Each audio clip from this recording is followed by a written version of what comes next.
1 फरवरी 2026 एक ऐसा दिन जिसका हर इंडियन पूरे साल से इंतजार कर रहा था। आज के दिन फाइनेंस मिनिस्टर ने बजट को पार्लियामेंट में प्रेजेंट किया, जिसमें उन्होंने डिफेंस और स्ट्रैटेजिक सेक्टर को ज्यादा प्रायोरिटी दी, specially after recent strategic events like operation Sindoor as well as US और दूसरी कंट्रीज के बीच में राइजिंग टेंशन। इस बार इंडिया ने अपने डिफेंस बजट को 7.84 लाख करोड़ से इंक्रीज किया है, जो कि पिछले साल के 6.81 लाख करोड़ से लगभग 15% ज्यादा है। इसमें 2.19 लाख करोड़ कैपिटल मॉडर्नाइजेशन के अलग से रखा गया है, जिससे एयरक्राफ्ट से लेकर drones, submarines as well as advance weapon के प्रोक्योरमेंट के लिए यूज किया जाएगा। ऑल्सो इसमें 63,000 करोड़ एयरक्राफ्ट एंड जेट्स के लिए और 25,000 करोड़ नेवल फ्लीट्स के लिए अलग से एलोकेट किया गया है। ये डेटा हमें दिखाता है कि इंडिया ने अपने ट्रेडिशनल डिफेंस से आगे बढ़कर फोर्स मॉडर्नाइजेशन और स्ट्रैटेजिक कैपेबिलिटी को अपने बजट का सेंटर पॉइंट बनाया है। फाइनेंस मिनिस्टर ने अपने बजट के स्पीच में रिपीटेडली वर्ड जैसे strategic autonomy, self reliance in technology and manufacturing जैसे वर्ड्स को यूज किया है, जो हमें अभी ये सिग्नल देते हैं कि इंडिया अपने एक्सटर्नल डिपेंडेंसी से ब्रेक करना चाहता है और make in India defence push को एक्सेलरेट करना चाहता है। ये है ना अब तक का सबसे हाईएस्ट डिफेंस बजट एलोकेशन है, जहाँ गवर्नमेंट ने मॉडर्नाइजेशन को ज्यादा क्लियरली एम्फसाइज किया है।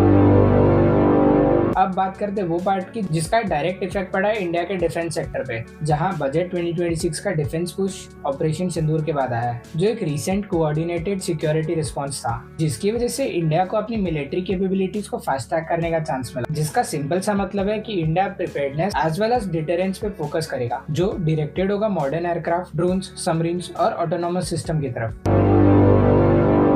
बजट 2026 में शिपिंग और पोर्ट्स पर भी काफी स्ट्रैटेजिक प्रेशर रखा गया है, जिसमें coastal shipping promotion scheme, multi modal logistics और वाटरवेज एक्सपेंशन से इंडिया का एम है कि वाटर बेस्ड फ्राइट शेयर को डबल करे as well as coastal cargo movement को है ना और एफिशिएंट बनाए। यहाँ union minister for port and shipping publicly बोल चुके हैं कि ये बजट इंडिया को मैरीटाइम सुपर पावर की तरफ प्रोपेल करेगा, जिससे चाइना के शिपिंग डोमिनेंस को भी चैलेंज मिल सकता है। As well as national waterway का एक्सपेंशन, कोस्टल लॉजिस्टिक्स और कंटेनर मैन्युफैक्चरिंग के इनिशिएटिव से इंडियन शिपिंग इकोसिस्टम को बूस्ट मिल रहा है, जो इंडिया को लॉन्ग टर्म में सप्लाई चेन इंडिपेंडेंस और रीजनल ट्रेड लेवरेज बनाने में मदद करेगा। सो यहाँ हम बोल सकते हैं कि बजट 2026 एक डिजिटल ब्लूप्रिंट है, not just an economic planning, जहाँ इंडिया अपने डिफेंस पोस्चर और मैरीटाइम इन्फ्लुएंस को ग्लोबली स्ट्रॉन्गर बनाना चाहता है।